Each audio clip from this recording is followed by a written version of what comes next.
E aí, Manuel, beleza? Então vamos para mais um bate-papo aqui sobre geografia. Vamos lá?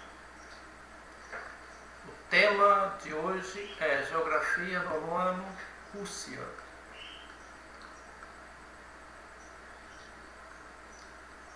Geografia.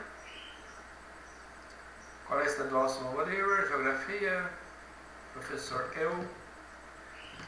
No final da explanação e realização da atividade desse conteúdo, seu objetivo é reconhecer e identificar as potencialidades da Rússia, bem como sua importância no mundo atual. Se você quiser acompanhar lá no seu livro, você encontra o conteúdo lá na página 134 até 143. A Rússia, ou Federação Russa, é o país com a maior extensão territorial do mundo. Dado a sua grande extensão leste-oeste, seu território compreende 11 fusos horários. Mesmo com o fim da União Soviética, a Rússia ainda é uma grande potência, principalmente devido à influência que exerce sobre outros países, especialmente os ex-socialistas do leste europeu, os que fazem parte da comunidade de estados independentes. Sim. O país também é um dos 5 membros permanentes do Conselho de Segurança da ONU. A Rússia detém ainda um grande poder bélico e militar, herança da Guerra Fria, o que garante sua participação em assuntos estratégicos mundiais. Destaca-se também na produção mineral, com grandes jazidas de petróleo e gás natural. Esses recursos são estratégicos para a economia e a política russa, pois abastecem muitos países da União Europeia e do leste europeu, que são extremamente dependentes das fontes de energia provenientes do território russo. Maravilha! A Rússia, ela exerceu um domínio muito grande, né?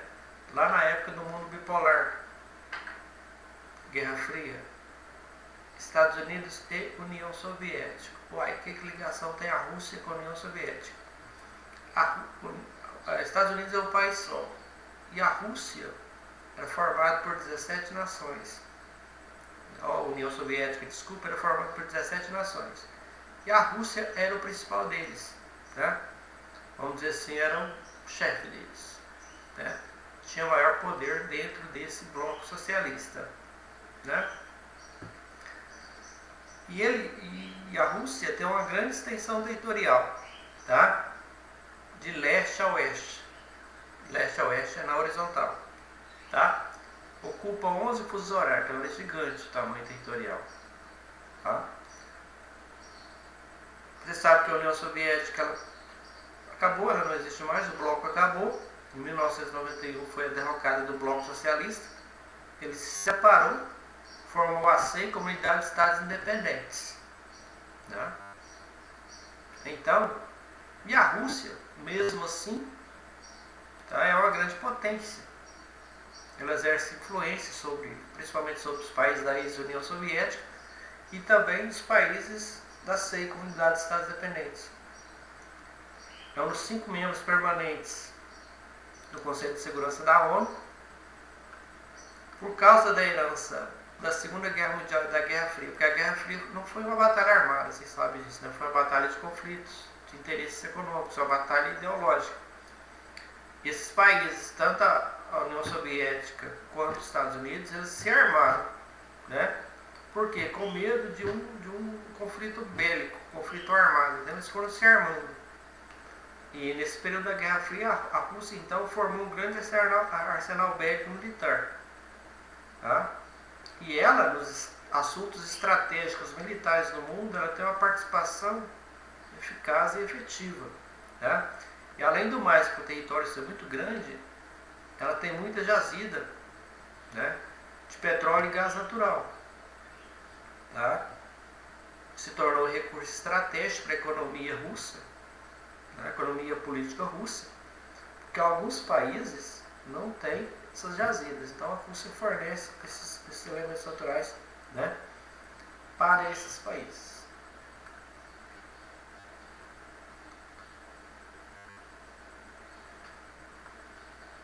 A transição para a economia de mercado. A desagregação da União Soviética deu origem ao processo de modernização industrial da Rússia e a abertura da economia para o mundo. Porém, aumentou a pobreza e a concentração de renda da população. A transição da economia planificada para a capitalista provocou várias mudanças, como a privatização das antigas empresas estatais, a introdução da concorrência, a busca do lucro como meta da produção, a liberação de preços e a abertura ao capital estrangeiro. Em linhas gerais, a modernização russa segue políticas semelhantes às aplicadas nos demais países em desenvolvimento. Prioriza os investimentos em infraestrutura para a instalação de transnacionais e reduz as verbas estatais destinadas ao desenvolvimento social da população. Com a redução de verbas destinadas a pesquisas, muitos cientistas têm buscado oportunidades de trabalho em outros países. Na atualidade, um dos grandes desafios que o governo russo enfrenta é o de modernizar e acelerar a economia em uma sociedade culturalmente ligada a um passado socialista, planificado e estável. Então, com o fim do bloco socialista, na União Soviética, não o fim do bloco socialista, o enfraquecimento dele, que o socialismo não acabou, né? A Rússia, então, teve que modernizar sua questão industrial e teve que abrir a sua economia para o mundo. Então, um dos principais problemas do fim do bloco socialista foi a tentativa de abertura econômica e política implantada por Gorbachev na Glasnost e Perestroika, não sei se vocês lembram, tá? Então, o que aconteceu? O bloco socialista, juntamente com a Rússia, teve que passar por uma economia de transição, né? Passar da economia planificada do socialismo para a economia de mercado do capitalismo. Acabou provocando inúmeras mudanças, como está classificado aqui, ó. Privatização das antigas empresas estatais, empresas que antes eram dominadas pelo Estado, porque no socialismo, na economia planificada, as principais questões é que a economia era controlada pelo Estado, tá? Teve que privatizar essas empresas estatais, introduzir a concorrência, porque não havia, no socialismo não havia, né? Busca do lucro como método de produção, é uma das bases do socialismo, do capitalismo, que é o lucro. Liberação de preços e abertura ao mercado estrangeiro, porque antigamente o mercado era fechado, teve que ter uma abertura, tá? Então teve que adotar uma linha estabelecida pelos países em desenvolvimento, tá? Quais são isso? Investimento em infraestrutura para instalação de transnacionais, ou seja, abertura do mercado para empresas de outros países entrarem lá dentro. Redução das verbas estatais destinadas ao desenvolvimento social. O socialismo tem essa questão, né? Ele investe muito no social, né? Então essas verbas tiveram que ser tiradas ou então reduzidas. Redução das verbas destinadas à pesquisa, que foi chamado a fuga de cérebros, né? Quando esses investimentos pararam, os grandes cérebros da Rússia saíram de lá, porque não tinham investimento para eles fazerem suas pesquisas, chamado fuga de cérebro. Tem até uma pequena explicação disso lá no livro de vocês, dá uma olhada lá depois, né? Porque na época da Guerra Fria, esse investimento em pesquisas eram excelentes, né? Porque eles queriam descobrir novas armas, né? Até, não sei se vocês lembram, que a Rússia foi o primeiro país a lançar uma nave fora no espaço, né? Então, isso aí é o seguinte: essa modernização A Rússia teve que modernizar e acelerar sua economia. Dentro da sociedade que era socialista, tinha uma economia planificada, que o Estado controlava tudo, e tinha uma economia estável também, né? Como diz, tiveram que adaptar a nova realidade, né? A transição do socialismo, da economia planificada, para o capitalismo, que é a economia de mercado. Quadro econômico. Em 1917, ano em que ocorreu a Revolução Socialista, a economia russa destacava-se pelo uso de recursos minerais e agrícolas. Após a Revolução, durante várias décadas, o país priorizou as indústrias de bens de produção, máquinas e equipamentos. Desde a década de 1980, porém, passou a investir nas indústrias de bens de consumo, como alimentos, vestuário, eletrodomésticos,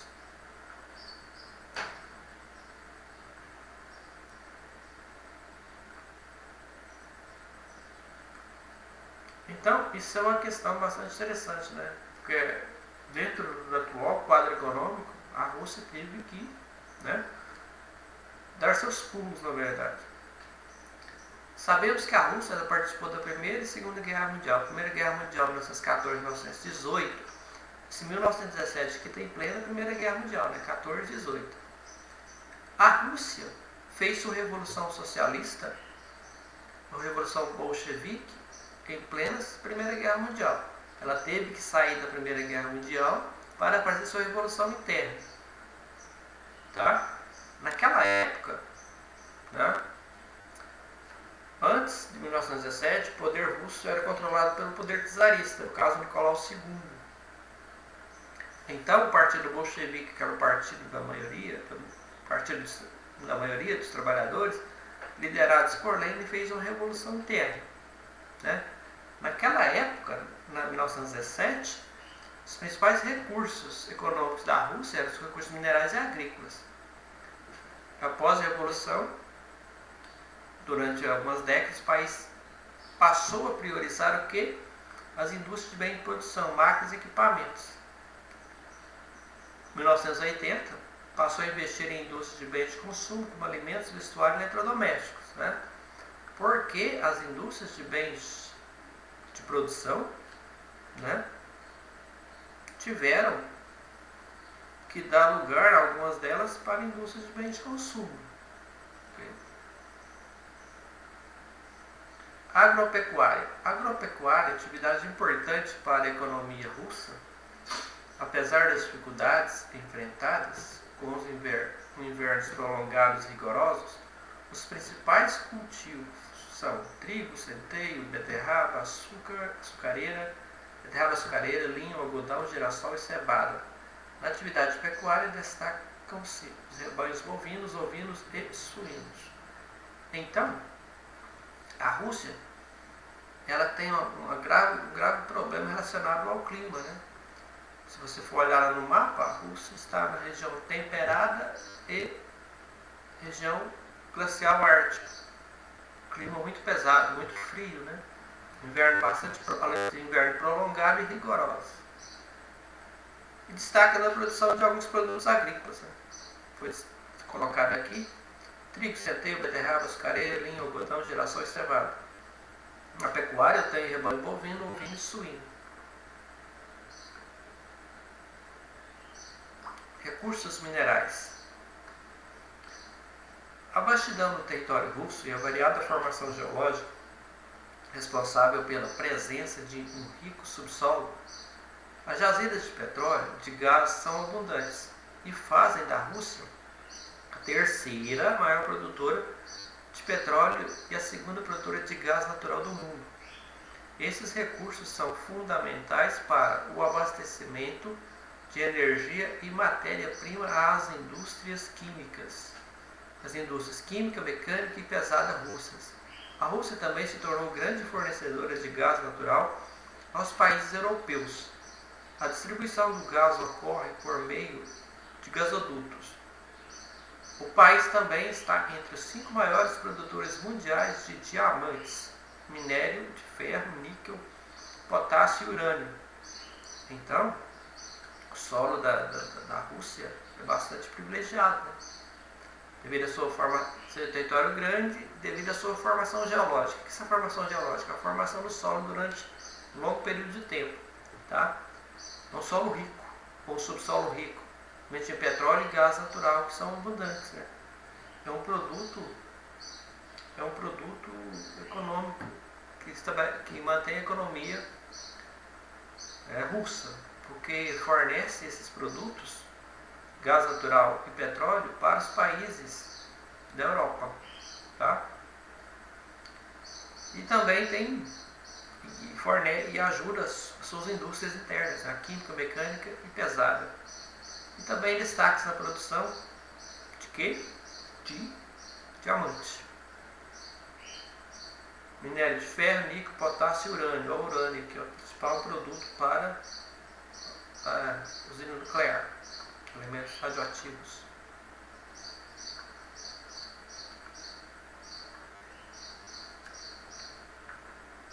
A industrialização da Rússia ocorreu mais intensamente na época da Guerra Fria, durante a corrida armamentista entre a extinta União Soviética e os Estados Unidos. Priorizou-se então a indústria bélica, com o desenvolvimento de equipamentos de guerra cada vez mais avançados. Paralelamente, as indústrias química, metalúrgica, petrolífera, naval e de máquinas e equipamentos apresentaram forte crescimento resultante dos investimentos do Estado soviético. A União Soviética concentrou seus esforços para equipar-se militarmente aos Estados Unidos, mas não conseguiu acompanhar os avanços tecnológicos dos países capitalistas. Nos demais setores industriais, seu parque industrial tornou-se obsoleto e defasado, com dificuldade de produzir bens de consumo em quantidade e qualidade suficientes para o abastecer o mercado interno. Então, a questão da industrialização da Rússia, ela foi necessária, né? Por quê? Na época da Guerra Fria, no mundo bipolar, Estados Unidos e União Soviética investiram pesadamente na indústria armada, tá? Priorizando a indústria bélica, criando equipamentos cada vez mais sofisticados. E isso também teve investimento também em indústria química, metalúrgica, petrolífera, naval e de máquinas e equipamentos. Então a União Soviética, no caso a Rússia, ela quis, né, se tornar cada vez mais tecnológica na questão das armas, né, deixando de lado outras questões industriais. Esse parque industrial acabou ficando obsoleto, né, e teve que investir em indústrias de bens de consumo para abastecer principalmente o mercado interno, porque senão teria problema, consequentemente. As reformas. Com o fim da União Soviética, o governo russo estabeleceu reformas políticas, econômicas e abriu o país ao capital estrangeiro, buscando parcerias com grandes empresas transnacionais estadunidenses, japonesas e europeias. Apesar dos investimentos nas indústrias de bens de consumo, as indústrias de bens de produção ainda prevalecem no país. A indústria russa está concentrada principalmente na parte europeia do território, com destaque para as cidades de Moscou e São Petersburgo. A capital destaca-se pela disponibilidade de mão de obra, por recursos técnicos e pelo mercado consumidor. Em São Petersburgo sobressai a indústria petroquímica, o setor aeroespacial russo comanda parte considerável do processo de modernização tecnológica, fazendo parcerias com outras agências espaciais no âmbito internacional para o desenvolvimento de satélites e espaçonaves destinadas a pesquisas científicas. Então, isso é a questão das reformas feitas dentro né, da economia da Rússia, tá? Chamada reformas político-econômicas, abrindo o mercado para o capital estrangeiro, os Estados Unidos, Japão e de alguns países da Europa, né? Mesmo investindo em bens de produção, em bens de consumo, ainda os bens de produção continuaram produzindo dentro do território russo, tá? Destacando em algumas cidades, né? Moscou e São Petersburgo. No caso, Moscou, que é a capital, tem disponibilidade de mão de obra, recurso técnico e mercado consumidor. Em São Petersburgo, destaca a indústria petroquímica, aeroespacial e o aeroespacial. Dentro desse processo aeroespacial, a Rússia, né, tem um grande controle, porque ela revolucionou esse processo na época da Guerra Fria, né, em busca da chamada modernização tecnológica. Okay?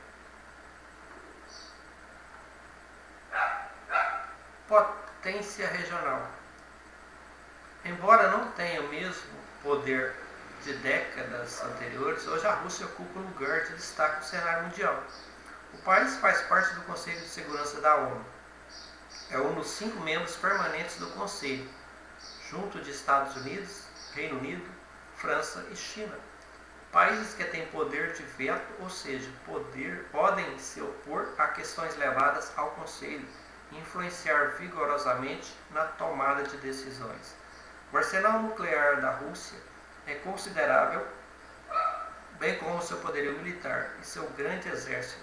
Atualmente, a Rússia mantém sua hegemonia na Ásia Central entre os países integrantes da Segunda Independência, que são ricos em recursos energéticos.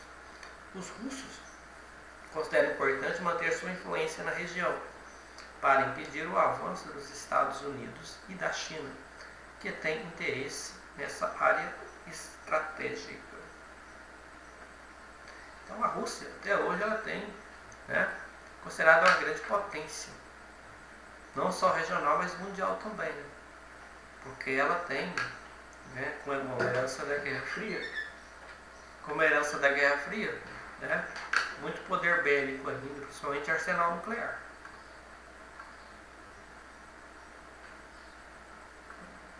Quadro geopolítico. A Rússia vem se confirmando cada vez mais como um dos principais atores da ordem multipolar do atual cenário geopolítico mundial. O país vem se destacando pela forte oposição às estratégias adotadas pelos países ocidentais, em especial os Estados Unidos. Sua influência é consolidada, sobretudo na região composta das ex-repúblicas soviéticas e em porções do território asiático. A atual política externa russa tem sido amplamente criticada pela comunidade internacional. Além dos relatos de corrupção do governo, grupos compostos de minorias estabelecidas no país denunciam perseguições étnicas e culturais e violação de direitos humanos. Ativistas e jornalistas reclamam da falta de liberdade da mídia e relatam a ocorrência de represálias por questionarem as ações do governo. A seguir, serão destacadas algumas das recentes ações da política externa russa. Tá? Então a Rússia tem uma questão do quadro geopolítico, né? Ela é forte ainda dentro dos países da ex-União Soviética e também os países da Ásia, né? Como qualquer outro país hoje, ela tem problemas políticos, né, que são ligados à perseguição e à não liberação de notícias de dentro do território russo pela mídia. Qualquer dúvida ao realizar as atividades ou em relação ao conteúdo explicado, pode chamar no WhatsApp, ok? Então, tchau para vocês. Até a próxima. Eu quero aproveitar aqui para dar os parabéns para vocês em relação ao envio das atividades. Não sei se dá para vocês verem, mas, né, 80% da sala está com o quadro de atividades completo. Tá? Parabéns para vocês pelo compromisso aí com as atividades de geografia. ok? Então, até a próxima. Um abraço.